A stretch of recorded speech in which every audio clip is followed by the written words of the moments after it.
Hello there, From17 once again. This is my video walkthrough for Kingdom Hearts 2. We're on critical mode, and we're in the Underworld still. That's like 3 different intros in a row. Always fun to mix it up a little bit. And we're moving towards the boss fight against the organisation member, but first we have to do the Colosseum stuff. So once again, if you're interested, you can do the optional Colosseum Cups. You can get some great rewards. They're not going to be in this walkthrough because that's optional stuff really. You don't need it to beat the game. It just adds a little bit of replay value and some nostalgic fun from Kingdom Hearts 1. But in the last video I was mentioning a mechanic that bugs me a lot.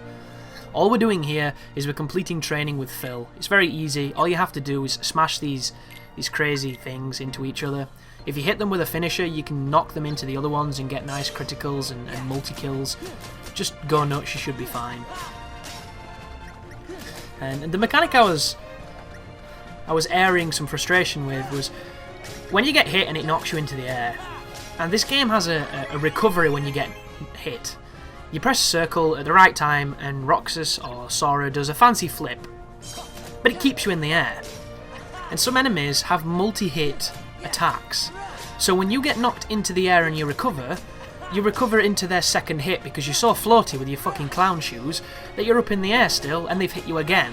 So you get knocked back again, you press recover, and then they hit you again. And it's a cycle to your untimely death or just to sheer frustration.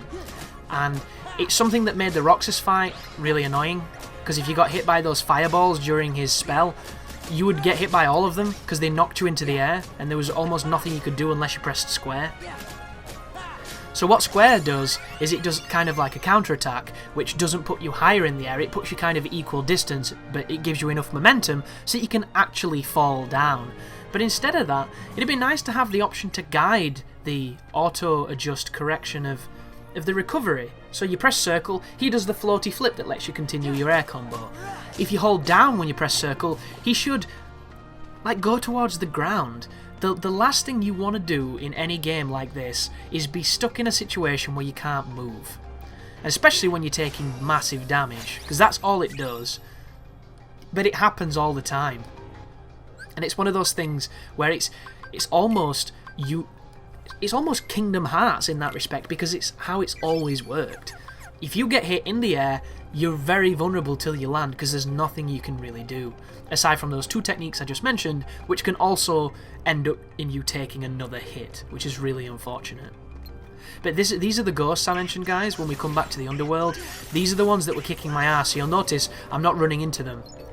And for some reason, it's like they're programmed to counterpunch Sora, so when you get close to them to try and combo them, they hit you with a massive spell and it does massive damage. So I am keeping my distance, I'm using some magic, and I'm letting the AI handle them. Once they're committing to attacks, I'm going to come in and attack them. That enemy has 2 phases. It has an aerial magic phase and a grounded physical phase. They reverse themselves. It's a pretty cool design, but they're very dangerous, as you just saw. Because now they've wounded me, but not to worry. The rest of this is not too bad. It's just, if you fall there, where we were just fighting, trying to get that sticker without realising that there's no floor, you can drop into about 3 or 4 of them, and they can kill you really quick. But there was me getting some of the orbs back, because I hate that fucking noise. Completely, utterly unnecessary. I've got a couple of comments recently about the Splinter Cell stuff, and I'm going to try and answer it in this. The irony, of course, is the people interested in Splinter Cell probably aren't watching this, so I'm going to cover it on a channel update as well, so I apologise if I repeat myself in a future video. But anybody wondering about the Splinter Cell videos, I have the first game recorded, I have Pandora Tomorrow recorded up to the last 3 levels, I have Pandora Tomorrow not even edited at this point, it's just raw files. I have the first game completely edited. I just need to commentate post the abattoir. So those videos potentially could be uploaded, but I'm holding back on them because this is taking priority. And the irony here, believe it or not, is Splinter Cell is performing better than Kingdom Hearts. Let me just let that sink in. That is an awesome statement. Not to say anything against Kingdom Hearts, it's just cool to see people digging Splinter Cell because it's a great franchise that a lot of people missed out on. However, Splinter Cell's not new. And of course this is not new either, but this was released recently, so I have to cover the ones that are recently released. It's how it works. There has to be a priority system here, and as much as I would love to cover what does the best on my channel, all my channel would be is a Dark Souls 2 PvP channel, and I don't want to be that channel. Not even in the heyday of when I was doing Dark Souls 1 PvP did I ever want my channel to become about one thing. That's never been the case. Because if that was the case, I would still be a Call of Duty channel, and I never wanted to be one of those. I just do what I enjoy, and unfortunately, I get subscribers who like one thing, and I entertain those people for X amount of time, and then eventually I grow weary of whatever it is and I move on to something new, and those people want the older things, and you know, a lot of those people who were like that have left. Some of them have kind of evolved or leveled up, however you want to say it, and now they watch a lot more than they used to. Because they're invested in the channel, they like listening to the commentaries and things, and they kind of watch anything, or they just watch, you know, select choices. I would love to keep putting Splinter Cell up as well, folks. It's just Splinter Cell, every single commentary is like 20 to 30 minutes. And I still have to do a handful to continue bringing it as frequently as I want these to be up. And at this moment in time, my voice is kind of crappy. And I know it doesn't sound it, but what you don't hear is when I pause it and I cough, and then I drink.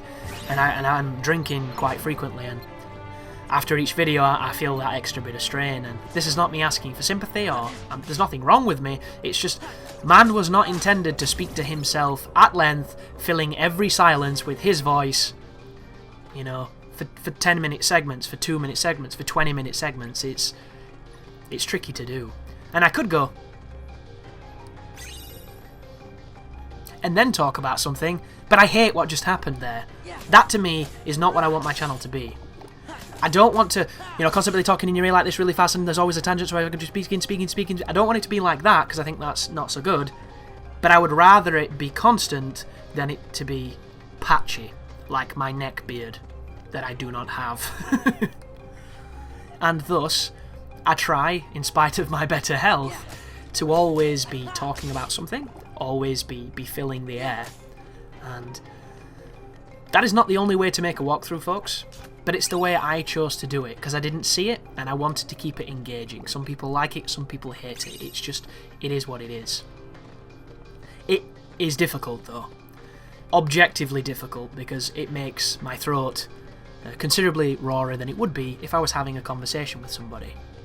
But I think the overall effect is okay. The only difference is, on some of the behind-the-scenes stuff, is I can't do as many commentaries as I used to do, because it's a little bit different now.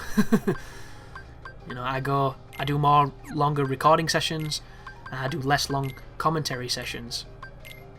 And I don't even know what that is. It's just, I think it might be the weather, and it might be my asthma that's making it a little bit worse. But I'm not here to make excuses, folks. You don't care about that stuff. You care about the games. You care about listening to something that's not me literally monotonely telling you exactly what's happening. Then put the high potion into the potion slot. Then pick the accessory slot and the armor slot, and then put it on the armor slot. Now that we have done the armor slot, we can then do the sorrow and the ability or the goofy. I'm not going to do that. I can't, as much as it's very easy to do. Instead, we're going to move towards the end of this video, and we're going to meet once again on the next as we take on the hooded figure in the distance there, in a fight that I used to hate when I was younger, because I don't think I used to do the reaction command, which is very silly considering just how useful it is.